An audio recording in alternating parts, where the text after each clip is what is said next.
So I want to spend some time making an argument that almost pretty much everything that you've been told about what is happening here is kind of wrong. Not wrong in the sense of factually inaccurate, though some of it is that too, but wrong in the sense of analytically insufficient. The frame is wrong, the target is wrong, the conclusion is wrong. And to understand why, I feel like the best thing is you got to strip it all the way down. You have to go all the way back to the tail end of World War II. And it might sound like a long way to go back, but the line from 1944 to basically this morning is a straight one. And once you see it, you cannot unsee it.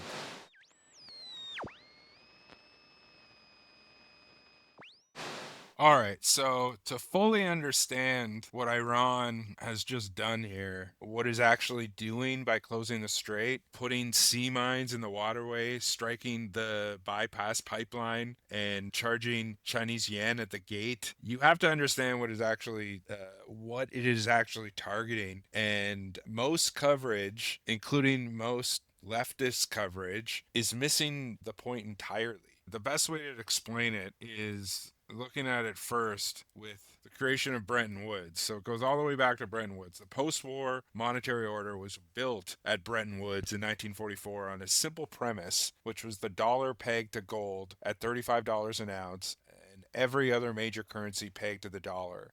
The United States, which had emerged from the war holding the majority of the world's gold, gained structural dominance over global trade and finance in a single institutional arrangement. Then there was John Maynard Keynes at Bretton Woods. He was Britain's lead negotiator and argued for a genuinely international reserve currency. He called for what was known as Bancor. Bancor was a supranational currency conceptualized in the years of Bretton Woods, in which the United Kingdom proposed to introduce after World War II. The name was inspired by the French bank or bank gold. It was a newly created supranational currency that would be used in international trade as a unit of account within a multilateral clearing system, the International Clearing Union, which would also be founded as a parallel institution. And Keynes understood the contradiction that was being built from the very start of this system. Any country whose currency serves as the global reserve must supply that currency to the world. And supplying it means running persistent deficit. And persistent deficit means that you are eventually undermining the confidence in your own currency value. And the issuing country is structurally required to do the thing that destroys the foundation. And this is something that was called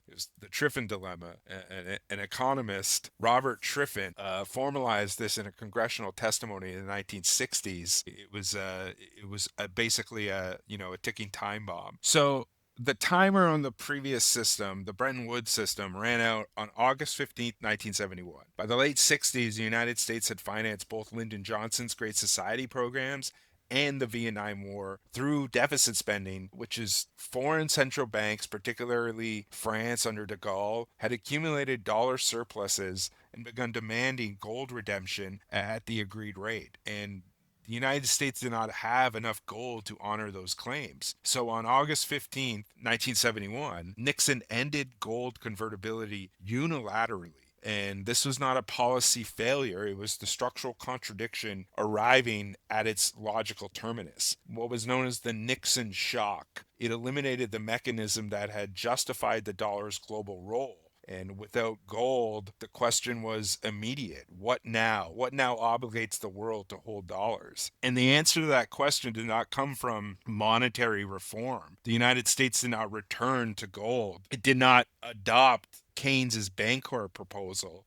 It did not accept a multilateral reserve system. Instead, it found a new external anchor, one that did not depend on reserves the US actually held, but on a commodity the entire industrial world was structurally dependent on consuming. Through back channel negotiations, kept classified for 40 years, not revealed until Bloomberg News filed a Freedom of Information Act request in 2016, the Nixon and Ford administration structured a secret deal with Saudi Arabia, which saw oil being priced in dollars, and dollar revenues would be recycled back into U.S. Treasury bonds. And in exchange, Washington provided military protection, arms transfers, and political backing for the Saudi monarchy. The arrangement was kept secret at the insistence of King Faisal.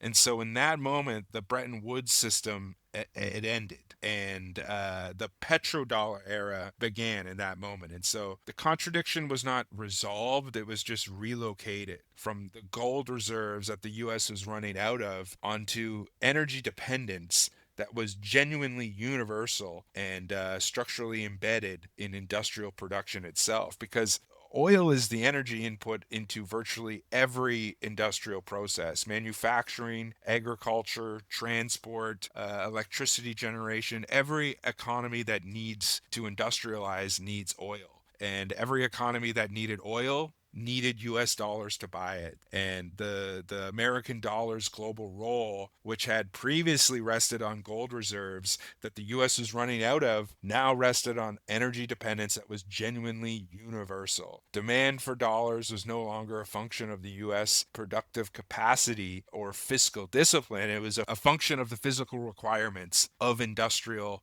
civilization, rerouted through a currency pricing arrangement. And that recycling loop completed the architecture of a new post Bretton Woods system. Oil exporting states, like in the Gulf states, accumulated dollar surpluses that they could not spend domestically at the scale that they were earning. And those surpluses flowed into U.S. Treasury bonds, dollar dominated financial instruments, and American arms purchases, all capital that left the United States to pay for oil returned as investment in American debt. And so the U.S. can now run persistent deficits, the same deficits that had collapsed the Bretton Woods system, because those deficits were being externally financed by the very countries that had benefited from the oil dollar arrangement. Gulf sovereign wealth funds today collectively manage somewhere between $5 and $6 trillion, the vast majority in dollar denominated assets. And that is what keeps the American empire solvent without requiring the American economy to actually be productive enough to justify it. And again, I just want to say something very clearly here about that Gulf infrastructure that almost never gets said in the coverage of this conflict. Those refineries, terminals, pipelines, and choke points that form the physical backbone of the petrodollar system, that infrastructure is built and maintained on kafala, one of the most brutal migrant labor regimes on earth. Workers from South Asia and East Africa are stripped of their right to leave their employer, or change jobs, or organize in any type of way. The energy infrastructure that finances American hegemony is produced by people who have essentially no rights in the countries where they are producing it. And that is the modern slave economy. The petrodollar recycling loop is built on top of that. And keep that in mind when we get to what Iran is actually targeting, because it matters structurally, not just in a moral sense. So everything that I just talked about with the GCC, this sets up this system where oil did not need to be scarce. It needed to be necessary. And this was a system that was built on necessity, is disrupted only if the thing that necessitates oil is replaced. And the threat to the system was never running out of oil. The threat was oil becoming just optional, which is exactly what started to happen headed into the late 90s. Efficiency improvements across industrial sectors, renewables were developing along credible cost curves. The Kyoto Protocol in 1997, crude oil collapsing below $12 a barrel in 1998.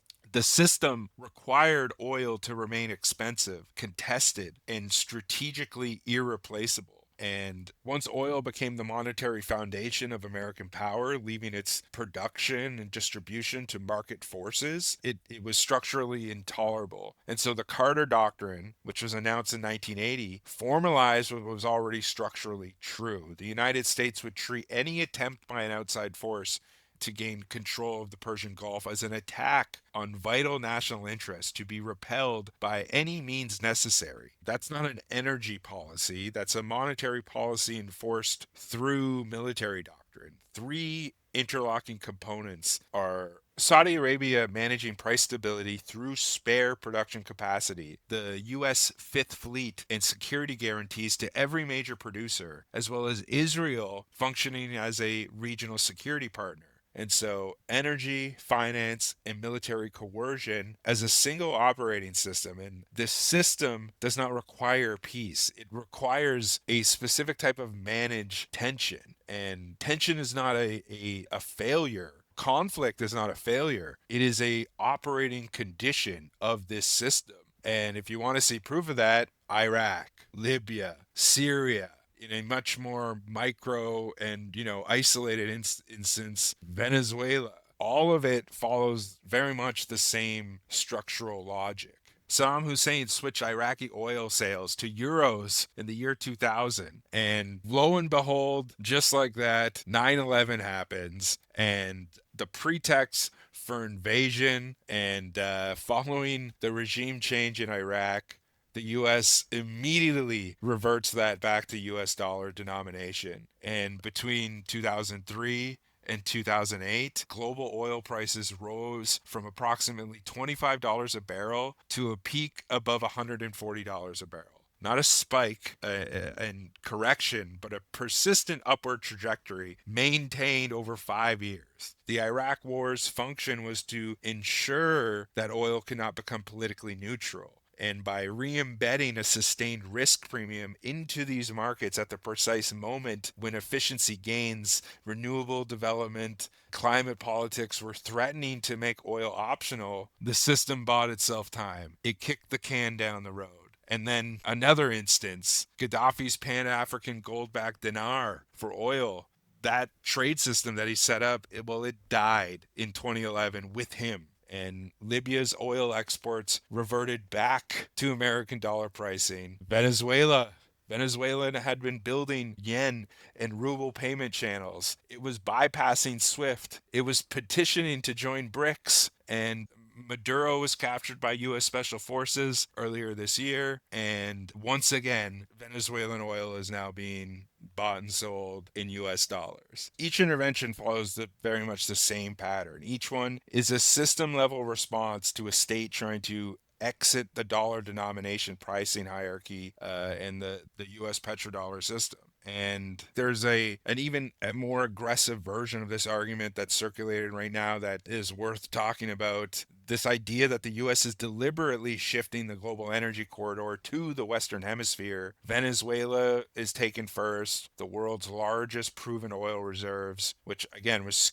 secured earlier this year before the Iran war started. Now the Strait of Hormuz is disrupted. So the longer that this disruption continues, the more that the world is forced to source energy through Western Hemisphere channels that Washington controls. And the disruption itself may be partially the point here. I'm not saying that that's definitive, but it is consistent with the pattern that I've pointed out. Scarcity is a political assignment when it comes to oil. The instrument is the threat, and the threat architecture is now explicit in a way it has been never before. This is the market mechanism here. This is the new mechanism. Futures markets, because they don't wait for supply disruptions to materialize. They price in probability of disruption. A political statement is a commodity pricing event. And again, the threat is the weapon. The countdown clock is the weapon. The secondary markets, the futures contracts, options, ETFs, swaps, prediction markets, all of that, it amplifies and it makes it more easier to profit from. A Financial Times investigation found that $580 million in oil futures flooded the market roughly 16 minutes before Trump announced a pause in strikes on Iranian power plants on March 23rd, with no public news to explain the movement. It's someone who's just perfectly positioned to profit from the de-escalation announcement that followed just minutes later. An unusual surge of polymarket activity predicted a U.S. strike on Iran the day before it was publicly announced. A trader turned $32,000 into more than $400,000 betting on the Maduro capture before it was announced. As Paul Krugman noted, if a foreign adversary were receiving advanced signals of U.S. national security decisions, that would be called treason. The same information flow routed through financial markets is now called speculation. And the distinction here is institutional, not moral. on April 1st, Trump addresses the nation, and he basically made this gatekeeper logic explicit. He said, quote, "The United States imports almost no oil through Hormuz Strait, and we won't be taking any in the future. We don't need it." And with that, with those words, you see the shift from guarantor to gatekeeper, from providing security as a public good to providing it conditionally as a coercive lever.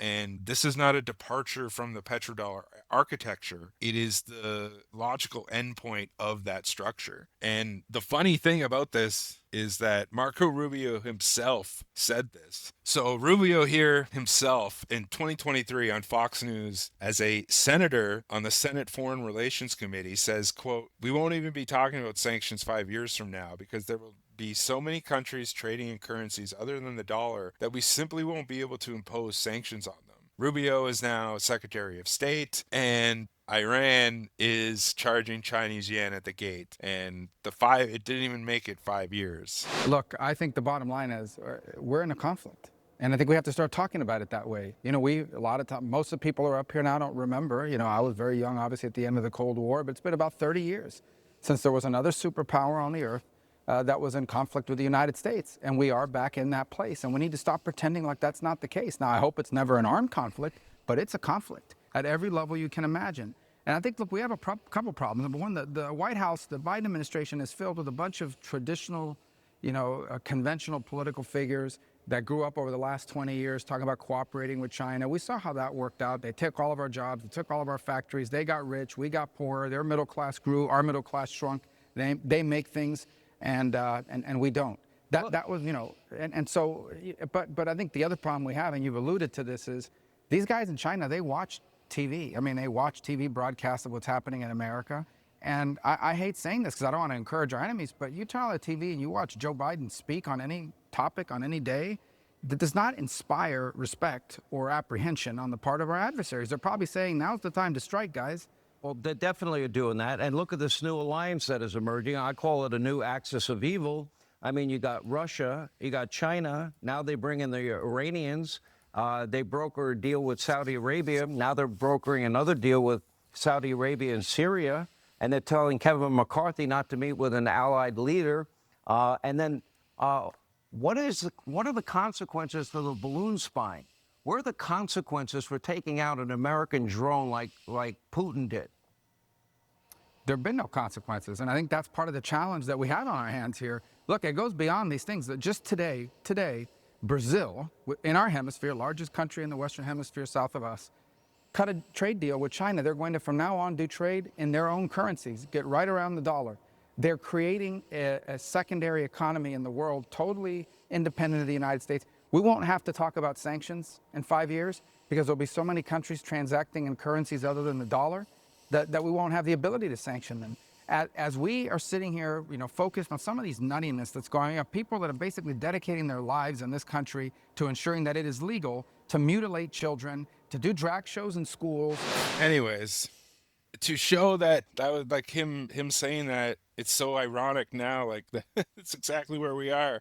And to prove it, there was a Al Jazeera International Crisis Group analysis confirmed what was actually driving the administration's urgency. The president was animated by gas prices. $4.14 a gallon, up 39% since the war began. And that is domestic political pain in a way that dead Iranians is not to the Trump administration. And that is why Trump needed an off-ramp, and that is why he just needed it not to look like he needed one. And so the through line here from Bretton Woods to the petrodollar deal, to Iraq, to Libya, Syria, Venezuela, to the Strait of Hormuz ultimatum, this is all not a sequence of separate crises. It is a single system moving through successive phases of the same fundamental logic. Dollar dominance cannot be maintained by American productive superiority alone. That superiority no longer exists in the form it took in 1944. It must be maintained by manufactured necessity. And the system does not malfunction when it produces war.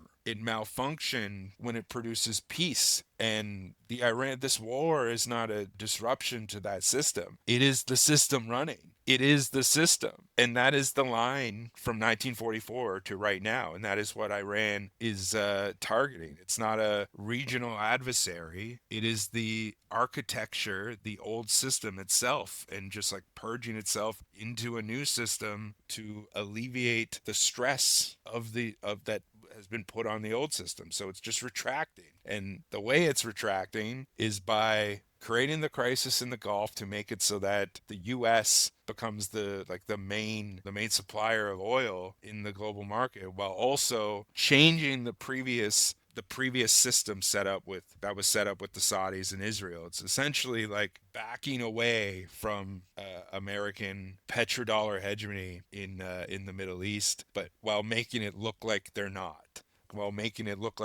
retreating, but giving them every excuse to do it by with a crisis that they themselves created.